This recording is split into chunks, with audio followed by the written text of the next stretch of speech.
What if the single most effective thing you could do today to prevent a fall isn't a product, a grab bar, or a new piece of equipment, but a change in how you walk? One small, specific adjustment to a movement you've been doing your entire life, and one you're very likely doing wrong without ever realizing it. After decades of working with older adults in physical therapy clinics, this is a pattern that shows up again and again. Someone comes in after a fall, confused and a little embarrassed, and says, I was just walking across the kitchen. I wasn't doing anything unusual. And they're right, they weren't. That's exactly the problem. The way they walk every single day has quietly become dangerous, and nobody ever told them. So let's fix that right now. I'm going to show you what's most likely happening in your walk today, why it's putting you at real risk, and the one simple adjustment that can start protecting you from your very next step forward. No equipment, no gym membership, just one change in how your foot meets the ground. Let's start with the problem because you need to recognize it before you can fix it. Picture someone walking down a hallway. Their steps are short, much shorter than they used to be. Their feet barely lift off the ground, sliding forward in a low shuffle instead of clearing the floor cleanly. Their upper body leans slightly forward, their eyes are cast down toward their feet, and their arms barely swing at their sides. They're moving carefully and deliberately because somewhere in the back of their mind, the floor doesn't feel as trustworthy as it used to. This is called a shuffle gait, and it's one of the most common walking patterns I've seen in adults over 70. It develops so gradually that most people never notice it happening. It usually starts as a little extra caution after a close call, a near stumble, a moment of unsteadiness, and that caution slowly hardens into habit. The steps get shorter, the feet stop lifting, the posture tips forward, and what feels like careful, safe walking is actually one of the highest risk movement patterns the body can adopt. Here's why that matters so much. When your feet shuffle close to the ground, any irregularity in the surface, a rug edge, a slight rise in flooring, a crack in the sidewalk becomes an instant trip hazard. There's simply not enough clearance between your foot and the floor to absorb any surprise without it turning into a real problem.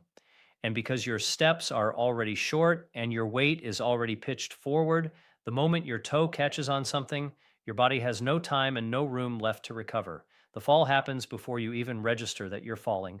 Shuffle gait also tells you something deeper is going on.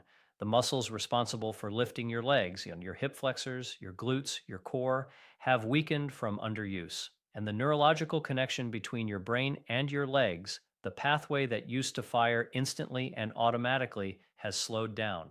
Here's the encouraging part. Both of these things are reversible and it starts with a single change. That change is called a heel strike, and here's what it means. From this point forward, every step you take should begin with your heel making contact with the ground first. This is how the human body is actually built to walk. When your gait is natural and unguarded, the way you walked as a younger adult, your heel touches down first with every step. Your weight then rolls forward through the arch across the ball of the foot and pushes off through the toes to drive the next step forward. It's a smooth, continuous rolling motion, and it's one of the most efficient, stable movement patterns your body is capable of producing. Over time, though, as muscles weaken and confidence in your balance quietly erodes, that heel strike disappears. The foot starts landing flat or even toe first in a pattern that's shorter, lower to the ground, and far less stable. You stop rolling through the foot. You stop pushing off. You start shuffling instead. And every month you spend shuffling, the muscles responsible for producing a proper heel strike get weaker still, simply because they're no longer being asked to do their job. So, what does correcting this actually look like in practice? It's simpler than you might expect. With every step, reach your heel slightly forward, just a few inches further than feels automatic, and let it make contact with the ground first. Feel your weight shift forward through the foot. Let your toes push off behind you as you step into the next stride. And the most important instruction of all, lift your foot. Don't slide it forward. Pick it up, reach it out, and land on the heel. When you do this correctly, several things happen at once. Your step length naturally increases, which improves your stability and your forward momentum. Your foot clears the ground properly, which eliminates the risk of catching on a surface irregularity. Your posture improves almost automatically. The heel strike pulls your weight back and upright out of that forward leaning shuffle position, and your hip flexors, glutes, and core suddenly get asked to work again, which starts rebuilding exactly the strength that protects you from falling in the first place. One adjustment, but it sets off a chain reaction through your entire body. And that chain reaction starts working for you instead of against you with every single step. Now let's walk through a set of exercises designed to make this new pattern feel natural, automatic, and strong. So you don't have to think about every step consciously forever. The first exercise is the conscious heel strike walk. Before anything else, you need to practice the heel strike itself slowly and deliberately with your full attention on it. Most people who've been shuffling for months or years have genuinely lost the motor pattern for a proper heel strike. The neural pathway that produces it has faded from disuse. This exercise rebuilds that pathway by asking your brain and legs to practice the correct movement, repetition by repetition, until it starts to feel automatic again. Here's how to do it: find a clear hallway or a long open space along a wall and stand at one end with one hand lightly resting on the wall for safety if you'd like the support. Begin walking, but this time think about nothing except your heel. With every step, consciously reach your heel slightly forward and let it land first. Feel the contact. Feel your weight roll through the foot.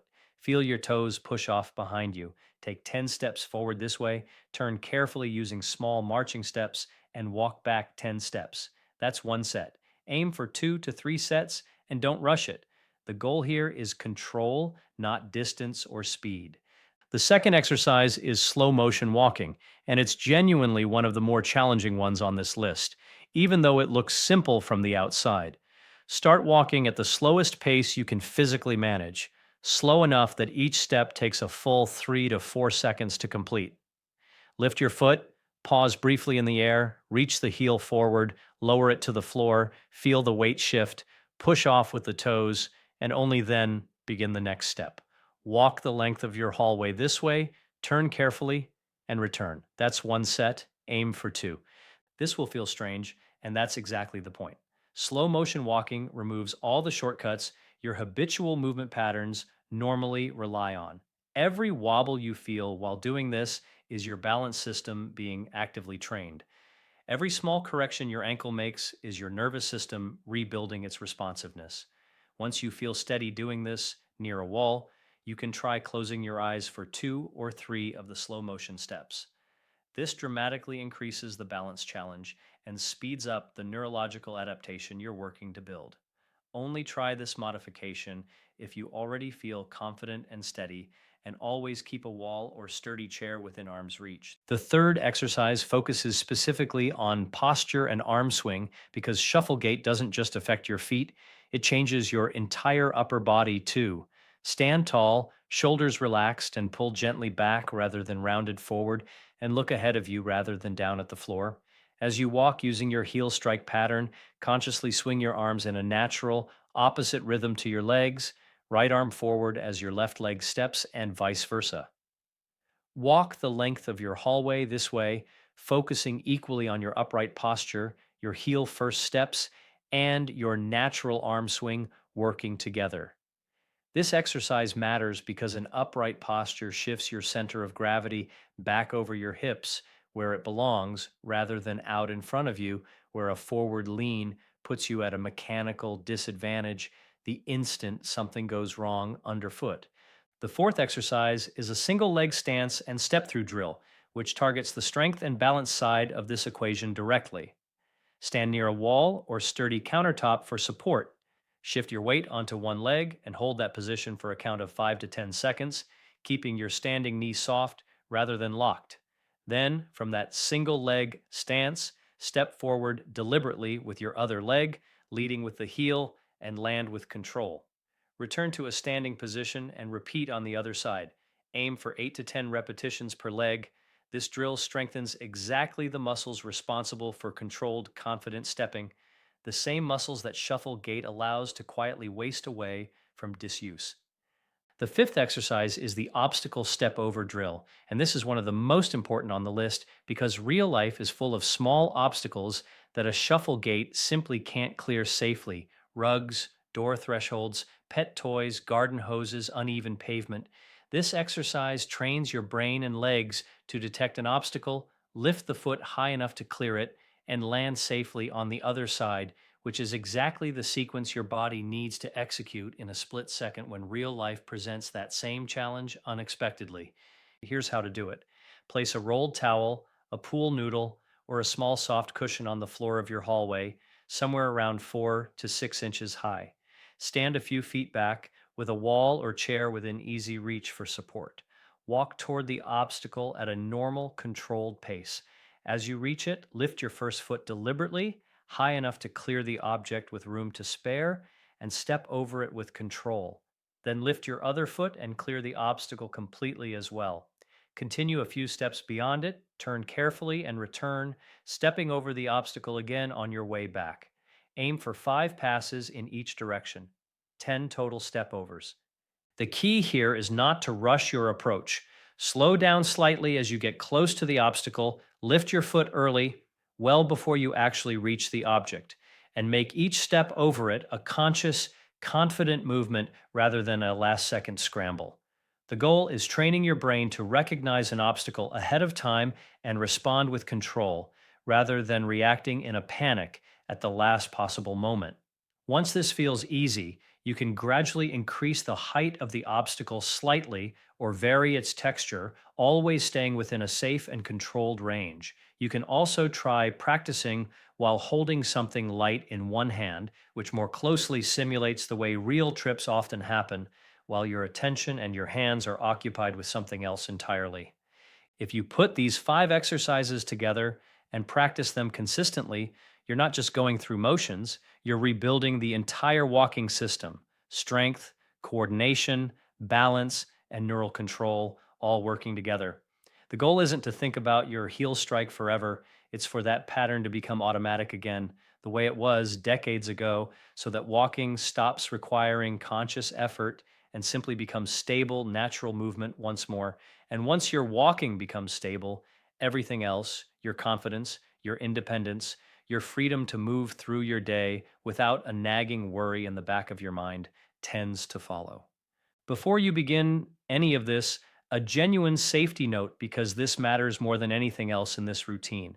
If you've recently had a hip or knee replacement, if you're being treated for plantar fasciitis or any other heel condition, or if your doctor has told you to avoid weight bearing exercise for any reason, please talk with your physician or physical therapist before attempting these movements. Some of these exercises may need to be modified for your specific situation, and a professional who knows your history is in a far better position to advise you than any general routine can be.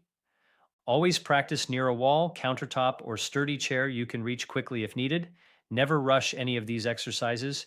The entire point is deliberate, controlled movement, not speed. Wear non slip footwear or practice barefoot on a safe, even surface. And if at any point you feel sharp pain, dizziness, or anything that doesn't feel right, stop immediately. No exercise on this list is worth risking your safety over. Progress at whatever pace feels right for your body, and trust that your body will tell you when it's ready to take the next step forward, literally and otherwise. Here's the bigger picture worth holding on to: a shuffle gait doesn't develop overnight, and it won't reverse overnight either, but it also isn't a permanent sentence, and it isn't something you simply have to accept as an inevitable part of getting older. It's a pattern that developed gradually through disuse and quiet caution, and it can be gradually rebuilt the same way it was lost, one deliberate step at a time. The heel strike walk gives your brain the correct movement pattern to relearn. The slow motion walk rebuilds your balance system from the ground up. Better posture and arm swing bring your whole body back into proper alignment. The single leg stance rebuilds the specific strength your legs need to step with confidence. And the obstacle step over drill trains you for the exact real world moments where falls actually tend to happen, not on a clear, open floor, but at the edge of a rug or the lip of a doorway when your attention is somewhere else entirely. None of this requires intensity. It requires patience and repetition, done consistently rather than perfectly. Small, deliberate movements practiced daily send a far clearer signal to your nervous system than an occasional burst of aggressive exercise ever could. Your body responds to what it's reminded of every single day, and this routine is meant to be exactly that kind of daily reminder. The payoff reaches well beyond simply avoiding a fall.